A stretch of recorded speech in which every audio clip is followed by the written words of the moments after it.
السلام علیکم.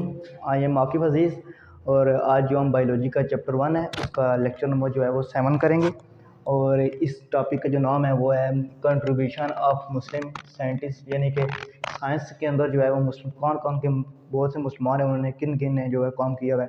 آج کے دور میں تو آپ دیکھیں گے کہ مسلمان بہت پیچھے ہیں، انگریز جو ہیں وہ آگے نکل گئے ہیں، لیکن شروع میں مسلمانوں نے بہت زیادہ ترقی کی ہوئی تھی سائنس کی فیلڈ میں. اور بعد میں مسلمانوں وہ انگریزوں نے جو ہے وہ مسلمانوں کے نام بھی چینج کر دیے ہیں. تھے مسلمان لیکن ان کو اپنے نام سے جو ہے منسوخ کر لیا، اپنی زبان کے اندر جو ہے انہوں نے اپنے نام رکھ لیے ہیں.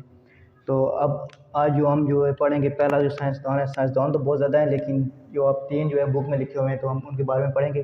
پہلا جو ہے وہ جابر بن حیان ہے، اور یہ جو ہیں وہ ایران کے اندر پیدا ہوئے ہیں، اور پھر انہوں نے جو ہے میڈیکل فیلڈ کے اندر بہت زیادہ کام کیا، اور انہوں نے یہ کیونکہ عراق میں جا کر انہوں نے پریکٹس کی تھی، تو ان کو جو ہے فادر آف ارلی کیمسٹری بھی کہا جاتا ہے، کیونکہ شروع میں جو کیمسٹری کے ان کو فاؤنڈر مانا جاتا ہے، فادر مانا جاتا ہے کہ انہوں نے بہت زیادہ کام کیا کیمسٹری کے اندر، اسی لیے انہیں فادر آف ارلی کیمسٹری کہا جاتا ہے. اس کے بعد ان کی جو ہے بہت سے کام ہیں جو انہوں نے جو ان کی دو بڑی بک جو ہیں بہت زیادہ مشہور ہیں. وہ ہے ایک کتاب کا نام ہے النباتات اور دوسری کا نام ہے الحیوان. یہ دونوں عربی کے لفظ ہیں. النباتات کہتے ہیں جو ہے وہ پودوں کے بارے میں لکھا ہے، اور الحیوان عربی کا لفظ ہے، اس کو جو ہے وہ جانوروں کے بارے میں جو انہوں نے لکھا ہے. تو یہ بہت بڑے سائنٹسٹ تھے. 9th تک جو آپ جو ہے وہ بس یہی آپ یاد کر لیں تو آپ کے لیے کافی ہے. انہوں نے بہت اور زیادہ بھی کام کیا ہوا ہے.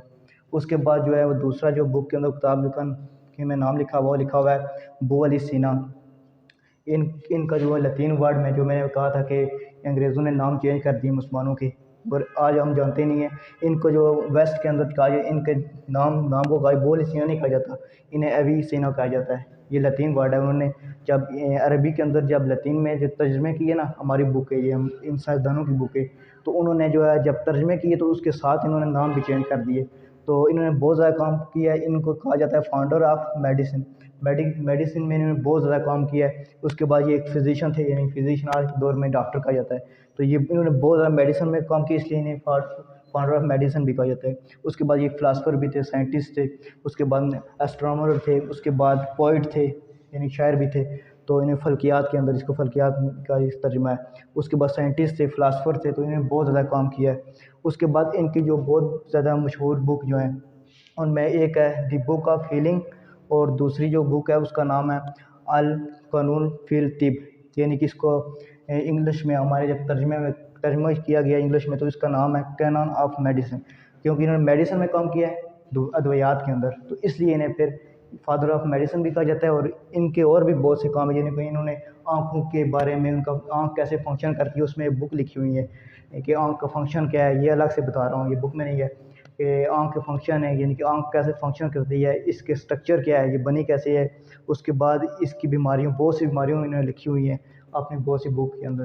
تو انہوں نے بہت زیادہ کام کیا ہے اور ان کو بہت زیادہ بڑا سائنسٹسٹ مانا جاتا ہے. اس کے بعد جو تیسرے نمبر پہ جو بک میں نام لکھا ہوا ہے وہ نام لکھا ہوا ہے عبد الملک اسماعی. یہ جو ہیں یہ پہلے مسلم سائنٹسٹ تھے جنہوں نے جنہوں نے کام کیا زولوجی میں. زولوجی کہتے ہیں جانوروں کی اسٹڈی کو.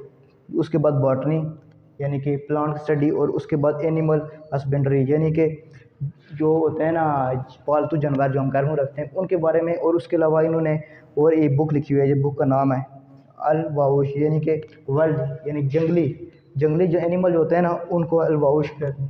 ان کے بارے میں انہوں نے، یہ عربی کے لفظ ہیں، انہوں نے جو ہے اس کے بارے میں بہت لکھا ہے. اس کے بعد ان کی ایک کتاب کا نام ہے الابل، اونٹ کے بارے میں، یعنی اونٹ کے فنکشن، اونٹ کی مثلا اونٹ کی قسمیں اس طرح کی اونٹ کے مطلب لکھی ہوئی ہے.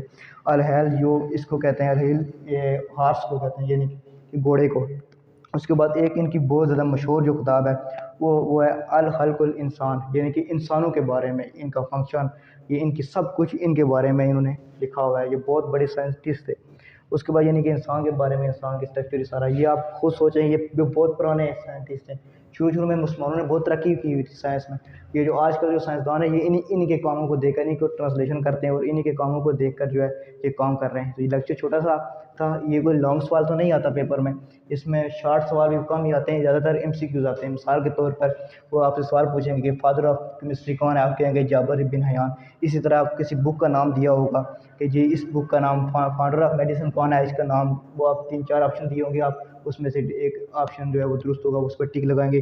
اس کے بعد اس کے علاوہ آپ کو یہ سوال آ سکتا ہے کہ ان کی بک، کوئی بک کا نام لکھا ہوگا کہ یہ کس کی بک ہے، تو یہ ایم سی کیوز کے لیے چیپٹر ہے، لیکچر ہے، کیونکہ اس میں لانگ سوال تو بنتا نہیں ہے، بکوں میں نہیں بنتا، اور ایم سی کیوز ہی آتے ہیں۔ تو یہ بس آپ نے جو میں نے یہ مین باتیں یہ آپ نے لکھ لینی ہے، یہی بس یہی آپ یاد کر لیں تو آپ کے لیے کافی ہوگا۔ یہ ان کی کتابوں کے نام، کہ اس کی ان کی النبطات، مثال کے طور پر سوال آگے گیا النبطات کس کی ہے تو آپ کہیں گے جابر بن حیان کی ہے۔ تو اس طرح کی جو ہے ایم سی کیو اس طرح کے سوال آئیں گے، تو یہ آپ یاد کر لیں۔ امید ہے آپ کو لیکچر اچھا لگا ہوگا۔ نیکسٹ لیکچر میں پھر ملتے ہیں۔ اللہ حافظ۔